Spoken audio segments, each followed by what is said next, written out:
What happens if a home does not appraise for its purchase price?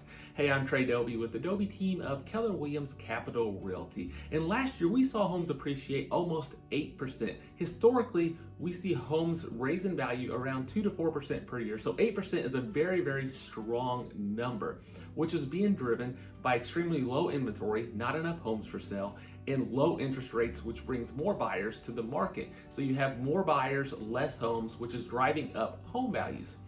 So what happens if somebody agrees to buy a house for $200,000 and it only appraises for $190,000? What happens is the bank will not issue the loan because the appraiser is saying the home is only worth $190,000 and the bank does not want to loan more money than what the appraiser says the home is worth.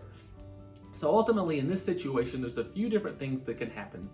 One, the buyer can agree to bring $10,000 more of a down payment to make the bank give the loan to make up the difference between $190,000 and $200,000.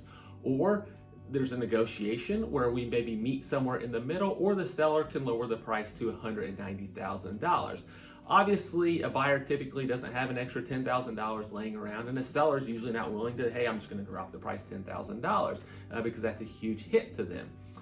So what happens, there's several different scenarios, as I mentioned. It's a negotiation, but if it's an FHA or a VA loan, that appraisal will stick on the property for 6 months. So let's say we can't come to terms and the seller has to put the house back on the market.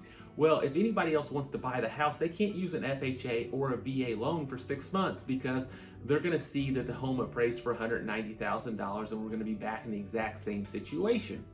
Now, if the original buyer was using a conventional mortgage, that appraisal does not stick on the property. So in that instance, the seller could put the house back on the market and sell it to anybody else. And when somebody else buys it, they're going to restart the finance process and there will be a brand new appraisal done.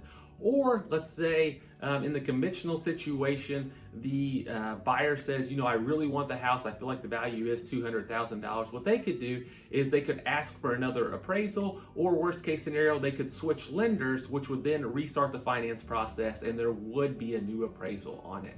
So it doesn't happen often in this area. Typically, our team sells around 300 homes a year. We see it 3 or 4 times a year. However, we have seen it happen 2 times in the last few weeks. Homes are appreciating at a fast clip. Hopefully, it's not a trend that we see continue throughout this year. But those are the different scenarios you can see whenever a home does not appraise for the purchase price. So if you have any questions around real estate, we'd be happy to reach out to us. Send us a message. Again, I'm Trey with the Dauby Team at Keller Capital Realty, and I hope you have a great day.